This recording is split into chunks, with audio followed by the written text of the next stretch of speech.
Assalamualaikum warahmatullahi wabarakatuh. Selamat datang di channel saya Bang Kowi. Pada video kali ini saya mau ngebahas hal yang sering dan berulang kali ditanyakan oleh teman-teman di kolom komentar video di channel saya.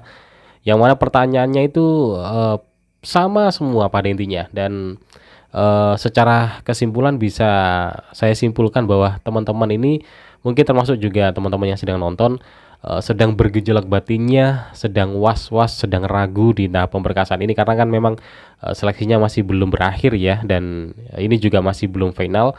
Jadi banyak yang ragu, was-was, kemudian takut dan lain sebagainya, sehingga saya harus membuat video ini, membuat sebuah share tentang pengalaman saya, agar nantinya setidaknya bisa membuat teman-teman lebih tenang batinnya, tidak was-was lagi, dan lebih percaya diri untuk menatap status sebagai seorang ASN nantinya.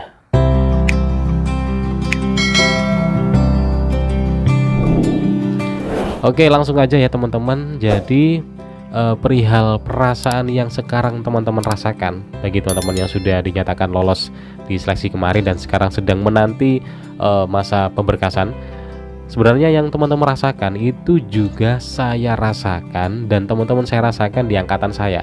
Yang pertama, banyak yang was-was terkait data pribadinya yang tidak sesuai antara data di berkas satu dan berkas yang lainnya. Misalnya nama di KTP, akta, dan KK tidak sesuai dengan nama yang ada di ijazah, atau sebaliknya, atau mungkin bukan data nama, mungkin bisa data alamat, kemudian data nama keluarga orang tua.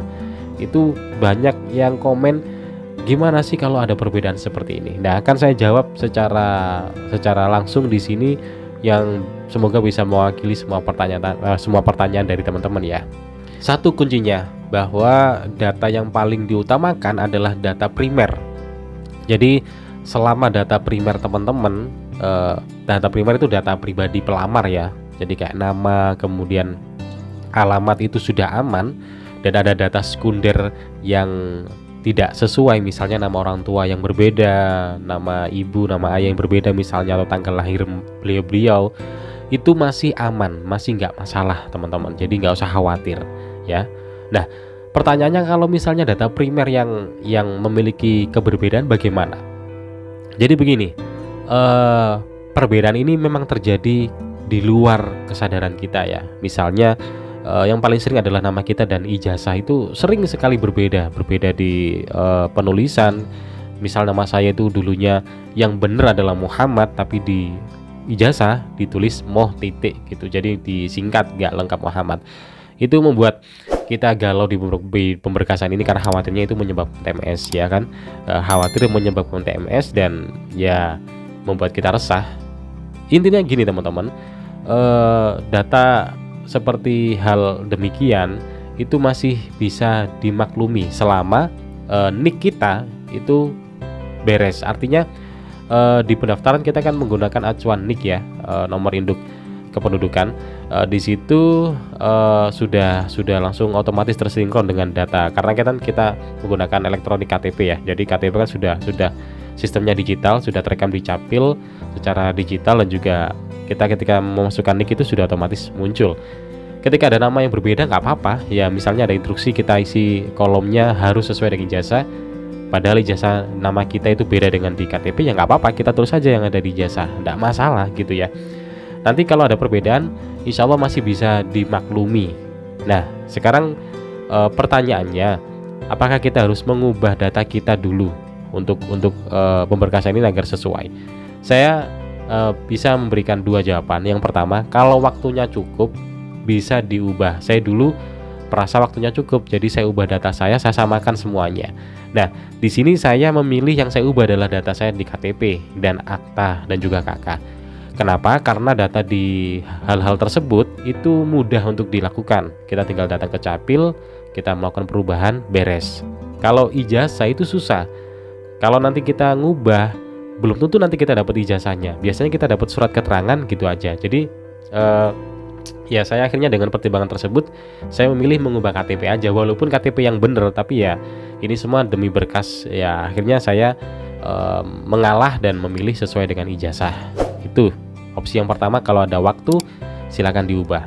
Kalau merasa nggak ada waktu, nggak apa-apa, dibiarin aja, insya Allah aman kok. Nah, nanti kalau udah selesai, teman-teman sudah dapat SK CPNS, mungkin di situ bisa cek nama teman-teman yang terdaftar di akun Siap ASN. Nanti teman-teman kalau udah jadi CPNS ya, dan udah masuk di instansinya, nanti kepegawaian di pekerjaan teman-teman yang bagian kepegawaian akan memasukkan data teman-teman ke Siap ASN. Nah, di situ akan terekam nama yang tertulis di situ yang apa? Apakah nama yang sesuai ijazah ataukah nama yang sesuai KTP? Misalnya nama yang sesuai KTP, berarti ijazahnya silakan langsung diurus untuk perubahannya. Syukur-syukur kalau dapat replika ijazahnya. Kalau nggak dapat ya nggak apa-apa, cuman surat aja, surat keterangan. Dan itu jangan lupa langsung dilegalisir surat keterangannya dan disimpan, karena itu juga hubungannya nanti ketika kita ngurus yang namanya data pensiun kita nanti di akhir ketika kita udah di ujung purna ya, karena di data semuanya harus disamakan. Kalau semisal itu datanya sesuai dengan yang di SIAPSN itu sesuai dengan yang di ijazah, berarti kita langsung ubah aja KTP kita sesuaikan gitu ya. Jadi insya Allah aman teman-teman selama NIK yang kita sudah daftarkan itu sudah sesuai, sudah terekam. Jadi nggak usah khawatir ya, karena pendataan pemberkasan ini menyesuaikan dengan data keaslian kita di dalam NIK gitu ya. Kalau nama, saya yakin pasti pihak BKN akan memakluminya kalau ada perbedaan, karena memang sering terjadi yang namanya typo saat pengetikan di ijazah. Kemudian berikutnya untuk pembaruan data, karena banyak teman-teman yang daftar di pendaftaran CPNS ini yang awalnya berstatus single, maksudnya awalnya sudah menikah tapi KTP-nya masih berstatus single. Jadi akhirnya ketika mereka daftar ya mereka daftar sesuai KTP, statusnya masih belum menikah gitu. Nah, ketika berkas ini masih banyak yang ragu apakah tetap ditulis belum menikah ataukah sudah menikah. Tapi kalau ditulis sudah menikah, KK dan KTP masih belum baru, masih lama gitu. Jawaban saya adalah nggak apa-apa, dilampirin aja kalau udah nikah. Kan itu kan pemberkasan kan tujuannya kan untuk mengetahui kondisi kita calon pegawainya gitu. Jadi kita tulis saja kalau kita sudah menikah. Nanti dasarnya adalah nomor akta nikah atau nomor surat nikah. Jadi datanya di situ. Perihal KK belum diperbarui, KTP belum diperbarui, nggak apa-apa. Silakan dilampirkan aja, karena lumayan kalau kita melampirkan itu nanti kita langsung bisa dapat yang namanya tunjangan keluarga. Jadi kita bakal terima gaji plus nanti ada tunjangannya. Jadi mending kita perbarui aja, nggak masalah ya. Kemudian tentang surat kerja ini juga banyak yang bingung, kira-kira kita ngelampirin apa enggak. Nah, ini ditekankan lagi ya bahwa untuk surat pengalaman kerja ini sifatnya opsional atau nggak wajib. Jadi nggak wajib ada, walaupun teman-teman sudah bekerja, nggak ngelampirin pun juga nggak apa-apa. Karena kan pelamar CPNS ini juga banyak yang masih fresh graduate, bahkan yang diterima pun juga banyak yang fresh graduate dan mereka nggak punya pengalaman pekerjaan. Jadi ini opsional. Kalau mau ngelampirin monggo, nggak juga nggak apa-apa.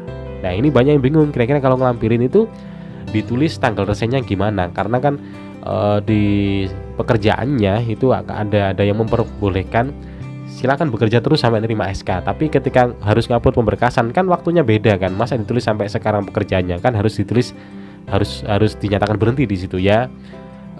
Teman-teman tinggal nego aja lah pihak pekerjaannya atau kantornya gitu, bisa nggak?